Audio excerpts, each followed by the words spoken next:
Assalamualaikum warahmatullahi wabarakatuh.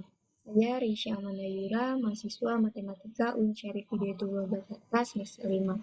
Di sini saya akan menjelaskan mengenai proyek ujian akhir semester mata kuliah data mining. Yang pertama, analisis data eksploratif. Dataset dengan menggunakan dua buah kategori untuk mempresentasikan permasalahan binary class klasifikasi. Ini code yang kita gunakan untuk label negatif, untuk mencari unigram, bigram, dan juga trigram. Ini juga ada label positif untuk mencari unigram, bigram, dan juga trigram. Yang pertama ada word frekuensi unigram. Untuk top 10 unigram tabel positif, ada kata yang, dan lain-lain. Untuk top 10 unigram label negatif ada kata anjing, kucing, persib, dan lain-lain. Belum terlalu kelihatan ya. Untuk word frekuensi bigram udah mulai terlihat. Top 10 di bigram label positif ada orang yang, orang-orang. Untuk tabel negatifnya ada kucing anjing, persib, dan lain-lain. Untuk word frekuensi trigramnya udah semakin terlihat jelas. Untuk tabel positifnya ada orang-orang yang, Allah Subhanahu firman, dan lain-lain. Untuk trigram label negatifnya ada bikin anjing persib bangsat, dan lain-lain. Ini juga terlihat untuk kalimat positifnya seperti anak baik, anak hebat, anak keren, dan lain-lain. Untuk kalimat negatifnya bikin pernah gigit anjing polisi, mentang-mentang goblok, dan lain-lain. Selanjutnya ini untuk word cloud. Ini code-nya untuk label positif, negatif dari unigram, bigram, dan juga trigram. Ini untuk unigram jadi yang paling besar ada kata yang, dannya. Untuk yang negatifnya ada kata viking, anjing, dan lain-lain. Untuk frekuensi bigramnya udah semakin terlihat juga. Ada untuk yang negatifnya seperti viking anjing, kata maksiat. Untuk yang positifnya ada sallallahu alaihi, kepada Allah, orang yang, dan lain-lain. Untuk yang trigramnya semakin jelas juga. Untuk yang positifnya ada Nabi Sallallahu, ada Allah Subhanallah, ada orang-orang yang. Untuk yang negatifnya terlihat jelas juga, ada bangsat Bandung Kota, bikin anjing bersih, dan lain-lain. Untuk tahapan selanjutnya yaitu pre-processing. Jadi ada fungsi cleaning text. Fungsi cleaning text nampaknya digunakan untuk membersihkan teks pada kolom teks dari suatu data frame. Berikut langkah-langkah yang dilakukan oleh fungsi ini, yaitu membaca slang word, ini disesuaikan sama pet kita, dan juga pengaturan bahasa dan data stop word. Selanjutnya membersihkan data teks, handling negation, menghapus baris dengan clean text yang kosong, dan output yang sudah bersih. Ini juga ada data preparing dan data processing. Ini data yang digunakan untuk proses pelatihan dan pengujian. Dan ini kata yang sudah bersihnya. Ya, misalkan di sini ada emot, di sininya sudah bersih. Selanjutnya masuk faktorisasi untuk yang frekuensi atau TF, dan juga inverse dokumen frekuensi atau IDF adalah dua konsep utama dalam vektorisasi TF IDF yang digunakan dalam pemrosesan teks dan information retrieval.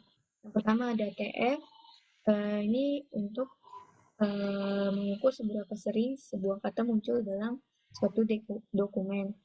Rumusnya, jumlah kemunculan kata T dalam dokumen D dibagi dengan total kata dalam dokumen D.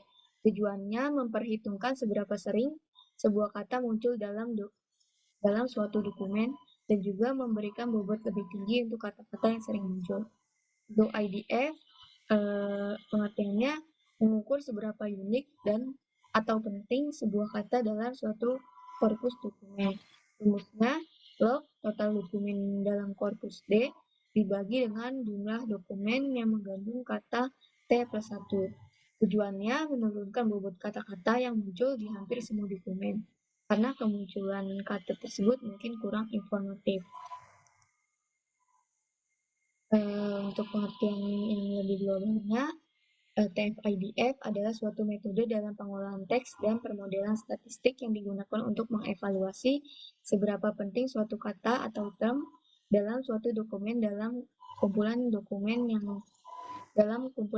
atau korpus yang lebih besar. Tujuan dari TF-IDF untuk menilai dan memberikan bobot pada kata-kata dalam suatu dokumen berdasarkan seberapa pentingnya kata-kata tersebut dalam konteks korpus dokumen keseluruhan. Ada fungsi matrix term track. Ini digunakan untuk membuat matrix term frekuensi inverse dokumen frekuensi atau TF-IDF dari teks yang sudah diberikan. Langkah-langkahnya ada inisialisasi vektor, transform teks menjadi matriks TF-IDF, mendapatkan nama fitur, membuat data frame dari matriks, dan juga outputnya. Untuk maksimum dokumen frekuensi atau max DF itu menentukan batas atas frekuensi dokumen maksimum di mana suatu kata dapat muncul dalam kumpulan dokumen. Kata-kata yang muncul terlalu sering dianggap umum dan dihapus untuk meningkatkan relevansi. Selanjutnya, minimum dokumen frekuensi atau min-df menentukan batas bawah frekuensi dokumen minimum di mana suatu kata dapat muncul dalam kumpulan dokumen. Kata-kata yang muncul terlalu sering jarang dianggap tidak signifikan dan dihapus untuk mengurangi noise dalam analisis. Untuk mengurangi noise dalam analisis. Selanjutnya modeling, ada SVM yaitu Support Vector Machine, adalah suatu algoritma pembelajaran mesin digunakan untuk tugas klasifikasi dan regresi. Tujuan utamanya dalam konteks klasifikasi adalah memisahkan dua buah kelas data dengan mencari hyperplane terbaik dalam ruang fitur. Hyperplane ini berfungsi sebagai batas keputusan yang memaksimalkan margin antara dua kelas. Nah, pada fungsi training model ini, fungsi ini bertanggung jawab untuk pelatihan dan evaluasi model SVM. Langkah yang digunakan oleh fungsi ini adalah membentuk pipeline dengan menggunakan TF-IDF, vectorizer, dan SVM classifier. Menentukan parameter yang dioptimalkan menggunakan grid search CP. Selanjutnya melatih model menggunakan data pelatihan dan melakukan optimasi parameter menggunakan grid search CP. Menghasilkan laporan evaluasi model pada data yang diuji, menyimpan model terbaik dan vectorizer ke dalam file menggunakan pickle, mengembalikan hasil pelatihan termasuk metrik pada setiap volt, parameter terbaik model, dan juga laporan evaluasi pada data uji. Selanjutnya ada multi-word expression. Multi-word expression ini merujuk pada serangkaian kata yang membentuk unit semantik atau memiliki makna yang spesifik ketika digunakan bersama. MWA ini terdiri dari dua atau lebih kata yang ketika digabungkan membentuk makna keseluruhan yang tidak dapat diartikan secara terperinci. Makna setiap kata secara terpisah. MWA seringkali membawa makna idiomatik atau kultural tertentu dan interpretasinya membutuhkan pemahaman kontekstual. Contohnya kata kuliah kerja nyata ini jargon dari pengalaman praktis dalam kuliah. Nah, penjelasannya ini, frase ini merupakan jargon dalam dunia perkuliahan yang menggambarkan pengalaman praktis atau kerja nyata yang diintegrasikan dalam program kuliah. Contoh penggunanya, kampus ini menekankan pada kuliah kerja nyata untuk meningkatkan keterampilan mahasiswa. Dan ini hasil dari term matrix TF-IDF yang menggambarkan bobot kata dalam setiap dokumen pada dataset. Setiap baris mewakili dokumen, sedangkan kolom mewakili kata unik dalam dataset. Ini adalah representasi numerik dataset dalam bentuk vektor dengan dimensi tinggi.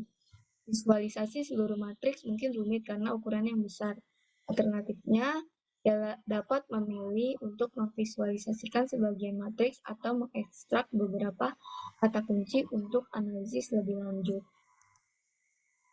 Dan ini grid search cross validation untuk C-nya dari 1 sampai 100 dan juga gamanya ada 0,1, 0,01, 0,1, 0,01 dan 0,01. Ini hasil splitnya sudah sangat baik, yaitu sekitar 97 sampai 99%. Dan untuk box plotnya ini hasilnya juga udah baik karena sebarannya sedikit dan juga jaraknya tidak terlalu jauh, sehingga ini menunjukkan bahwa setiap iterasi model memiliki nilai yang konsisten satu sama lain.